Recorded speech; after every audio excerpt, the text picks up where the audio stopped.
السلام علیکم ورحمۃ اللہ وبرکاتہ۔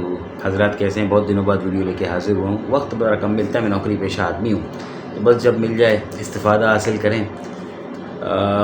علم کی تو بھرمار ہے الحمدللہ اللہ کی عطا سے، مشاہدات، علم، علوم، ڈفرینٹ چیزوں پہ کمال، مطالعہ، معلومات سب کچھ موجود ہے، لیکن وقت بڑا کم ہوتا ہے۔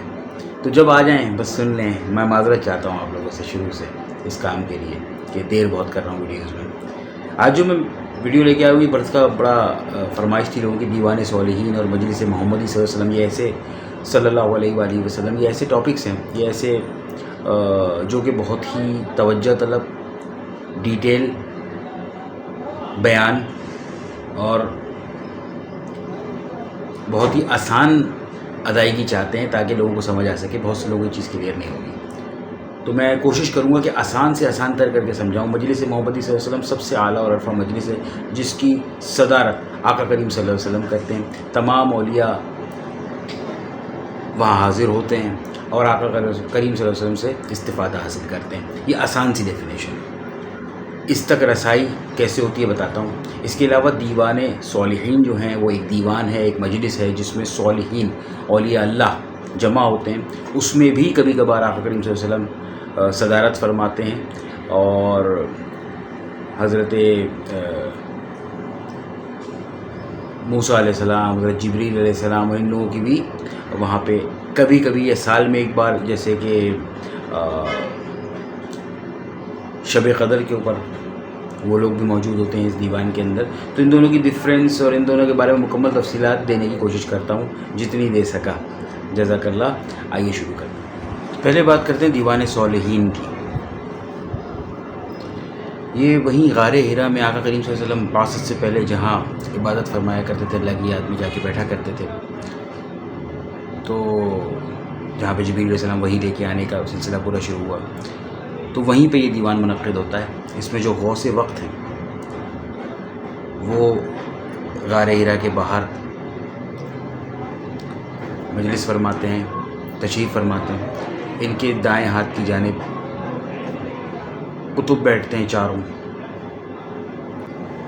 ایک عدد قاضی دیوان بھی ہوتا ہے جو غوث کے بالکل سامنے تشریف ہوتا ہے، وہ ایک طرح سے وکیل ہوتے ہیں باقی تمام کتب کے۔ تو غوث اسی وکیل سے بات کرتے ہیں، اور وہ وکیل ان لوگوں کی ترجمانی کر رہے ہوتے ہیں باقی اقطاب کی۔ یہ جو وکیل ہوتا ہے اس کے پیچھے 6 صفحے ہوتی ہیں، اور یہ جو تمام اقطاب ہیں ان کے پیچھے پوری ان کی امدادی جماعت ہوتی ہے، اور وہ کام وہی کرتے ہیں جو قطب ان سے کہیں گے۔ اور قطب کہاں سے لے رہے ہیں فیصلہ؟ غوث سے۔ تو بڑی سمپل ایک ترتیب ہے۔ ایسی ایک محفل غار حرا کے سامنے روز منعقد ہوتی ہے۔ کس وقت منعقد ہوتی ہے سوال یہ ہے؟ تو وقت بڑا سمپل، آقا کریم صلی اللہ علیہ وسلم کی جو ولادت کا وقت ہے، صبح صادق، تیسرا پہر رات کا، جس کے بارے میں حدیث بھی موجود ہے نا کہ اللہ رب العزت آسمان دنیا پہ تیسرے پہر میں تشریف فرما ہوتا ہے اور پوچھتا ہے کہ مانگ بندے کس کو چاہیے۔ تو وہی وقت ہے جس کے اندر یہ محفل منعقد کی جاتی ہے۔ کچھ عورتوں کی صفحے بھی اس محفل میں ہوتی ہیں جن کی ایک الگ جگہ ہے، وہ بتانا مقصود نہیں ہے کہ وہ نقشہ جو سمجھے وہ سمجھے، جو سمجھتا ہے وہ پہلے ہی دیکھ چکا ہے۔ یہ بڑے راز کی باتیں ہیں، یہ بہت بڑی باتیں ہیں، کسی ویڈیو میں آپ کو نہیں ملتی۔ ابھی ہم سے نہ پوچھیے گا کہاں سے آتی ہیں، بس جہاں سے آتی ہیں سنیں اور سمجھیں اور عش کریں۔ سبحان اللہ۔ جو لوگ پہلے انتقال فرما گئے، یا جو اولیاء اکرام جو پہلے انتقال فرما گئے، وہ بھی اس محفل میں حاضر ہوتے ہیں۔ ان کا اندازہ ایسے لگتا ہے کہ ان کا حلیہ اور حیت تبدیل نہیں ہوتی، لباس تبدیل نہیں ہوتا۔ سر کے بال اگر کسی ایک چھوٹے ہیں یا منڈے ہوئے ہیں تو وہ ویسے ہی نظر آئیں گے بار بار دیکھنے پہ۔ تو اس سے اندازہ کیا جاتا ہے کہ یہ اولیاء اکرام وہ ہیں جو دنیا سے پردہ فرما گئے۔ ان سے زندوں کے بارے میں معلومات نہیں لی جاتی ہے، اس کی اور نشانی ہے کہ یہ اموات شدہ، ان کی دنیا سے پردہ فرما گئے، یہ وہ اولیاء اکرام ہیں۔ گزشتگان کہتے ہیں ان کو، جو گزر چکے۔ تو یہ زندہ لوگوں کے امور میں ان سے فیصلہ نہیں جاتا، کیونکہ یہ اس جہاں میں جا چکے ہیں جہاں عالم اموات کے حساب سے بس ان سے رائے لی جاتی ہے، اور وہ ایسی جگہ پہ جا چکے ہیں جہاں پہ جو یہاں سے اس عالم امر سے بالکل مختلف ہے۔ ابھی جب آ رہے ہوتے ہیں گزشتگان، تو یہ برزخ سے سیدھا اڑتے ہوئے آتے ہیں روحوں کی طرح۔ وہ آتے ہیں اور پھر اترتے ہیں، اور مجلس سے تھوڑا دور فاصلے پہ اتر کے پھر پیروں کے قدم چل کے آتے ہیں اکرام کی وجہ سے، کیونکہ باقی اولیاء اکرام اس مجلس میں تشریف فرما ہوتے تو دور اتر کے پھر قدموں پہ چلتے ہوئے آتے ہیں۔ یہی حال جو ہے وہ رجال الغیب کا ہے، وہ بھی اسی طرح کرتے ہیں۔ اسی طرح اس مجلس میں روحانیون کے نام سے جنات بھی ہوتے ہیں جو پیچھے بیٹھتے ہیں، کم صف ہوتی ہے اس کی، ایک آدھ صف بھی پوری نہیں ہوتی ان کی، اور فرشتے بھی ہوتے ہیں اس کے اندر، اسی مجلس کے اندر۔ اچھا، اب اس میں ایک وجہ آپ کو یہ پوچھ سکتا ہے کہ بھائی یہ جنات اور فرشتوں کا کیا کام ہے وہاں پہ؟ تو یہ جو دیوان صالحین ہیں، جو اولیاء کرام ہیں، ان کے سپرد جو کام کیے جاتے ہیں، کچھ ان کی دسترس میں ہوتے ہیں، کچھ ان کی دسترس میں نہیں بھی ہوتے، تو اس کے لیے پھر یہ مدد لیتے ہیں جنات اور ملائکہ کی، تو اس لیے ان کا بھی مجلس میں ہونا رکھا جاتا ہے، معاملہ ہے۔ جب آقا کریم صلی اللہ علیہ وسلم اس مجلس میں تشریف لاتے ہیں، یہ کبھی کبھی ہوتا ہے، اور جب وہ تشریف لاتے ہیں تو جو غوث ہے وہ اپنی جگہ چھوڑ دیتے ہیں، وہ آقا کریم صلی اللہ علیہ وسلم کو دے دیتے ہیں، اور غوث جو ہے وہ وکیل کی جگہ پہ آ کے بیٹھ جاتے ہیں، اور وکیل پیچھے صفوں میں چلے جاتے ہیں۔ آقا کریم صلی اللہ علیہ وسلم جب تشریف لاتے ہیں تو پھر وہ انوار کو برداشت کرنے کی سخت سوائے اس غوث کے کسی میں نہیں رہتی، اور اسی طرح جب غوث تشریف لاتے ہیں اور آقا کریم صلی اللہ علیہ وسلم موجود نہیں ہوتے مجلس میں، تو غوث کے انوار برداشت کرنے کی صرف ان قطب کے اندر صلاحیت ہوتی ہے۔ بس یہ امر اللہ تعالیٰ ہے، جو وہ فرما دے جس طرح وہ چاہے، تو بس جن کو جو برداشت کر جاتے ہیں وہ بہت چند ہی ہوتے ہیں، تو وہ غوث کے بھی بہت دور بیٹھتے ہیں جب انوار اللہ رب العزت کی اذن سے شامل ہو رہے ہوتے ہیں، تو وہ بس اللہ جس کو چاہے اس کو برداشت کے قابل بنا دے اس مجلس کے اندر۔ اور جب حضور پاک صلی اللہ علیہ وسلم آتے ہیں اس محفل میں تو وہ صرف غوث سے ہم کلام ہوتے ہیں۔ اب یہ ایسا بھی ہے کہ جو فرشتے اس دیوان میں موجود ہیں، جب کوئی نیا ولی اللہ کو اللہ رب العزت فتح عطا فرماتا ہے کسی نئے ولی اللہ کو، تو وہ جس جگہ کے آ کے بیٹھتا ہے تو اس جگہ کا فرشتہ اڑ جاتا ہے اور اس پر آسمان کی طرف چلا جاتا ہے، اور وہ ولی اللہ اپنی جگہ پہ آ جاتے ہیں۔ اسی طرح یہ دیوان مکمل ہو گیا۔ اب کچھ فرشتے وہاں پہ اب بھی نظر آتے ہیں، تو جب دیوان مکمل ہو گیا، اب وہاں پہ فرشتے کیوں ہیں؟ تو وہ فرشتے دراصل محافظ، بیسیکلی ذات شریفہ آقا کریم صلی اللہ علیہ وسلم کے محافظ فرشتے ہیں۔ تو جب آقا کریم صلی اللہ علیہ وسلم کی ذات و انوار اس مجلس میں آتے ہیں تو یہ فرشتے غائب ہو جاتے ہیں، اور جب وہ آقا کریم صلی اللہ علیہ وسلم تشریف لے جاتے ہیں تو وہ فرشتے پھر ظاہر ہو جاتے ہیں۔ تو یہ بڑی ایک سمجھنے کی بات ہے، اور بس ایک نقشہ دینا آپ کو مقصود تھا محفل کا۔ یہ ہے دیوان صالحین کا نقشہ جو میں ابھی تک آپ کو دے رہا تھا۔ اس کے ساتھ مجلس محمدی تو ایک اور بھی بہت اعلیٰ رفع چیز ہے جو آقا کریم صلی اللہ علیہ وسلم کی صدارت میں ہوتی ہے۔ ہر ولی اللہ کے پاس 70 کے قریب فرشتوں کی جماعت ہوتی ہے اس کی مدد کے لیے۔ اگر کوئی ایسے امور ان کو دے دی جائے، سپرد کر دی جائیں جس پہ وہ نہ کر سکیں اس کو پورا، تو ان کو طاقت کی یا مدد کی ضرورت ہو تو وہ اولیاء اگر اللہ 70 کے قریب اس کے پاس ہوتے ہیں۔ ہر شہر میں یہ 70 کے قریب فرشتوں کی جماعت ان کے تصرف میں ہوتی ہے۔ کوئی جو ہے وہ خواجہ سرا کی صورت میں، کوئی بچے کی صورت میں، کوئی مختلف صورتوں میں آس پاس ان کے ملے جلے رہتے ہیں، نظر نہیں آتے، سمجھ نہیں آتے، مختلف صورتوں میں رہتے ہیں، شکلوں میں رہتے ہیں،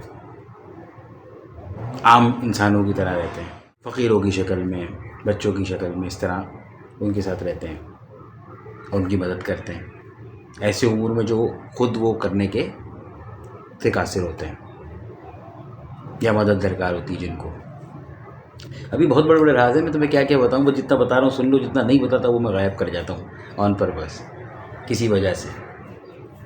اب یہ جو فرشتوں کی جماعت ہوتی ہے 70 کے قریب جو میں نے کہا جو مدد کے لیے ہوتی ہے، یہ لوگ، اب کوئی بندہ دعا کر رہا ہے اللہ سے اور وہ دیکھتے ہیں کہ یہ اس کی قسمت میں دعا قبولیت لکھی جا چکی ہے، تو وہ اس کو دعا کے صحیح الفاظ ادا کرنے میں مدد دیتے ہیں، اور جب کہ وہ دیکھتے ہیں کہ اب اس کی قسمت میں یہ دعا قبول ہونی نہیں لکھی تو پھر اس کو اس کے حال پہ چھوڑ دیتے ہیں۔ اب اس کی مثال پوچھو مجھ سے، مثال کیا کہ جیسے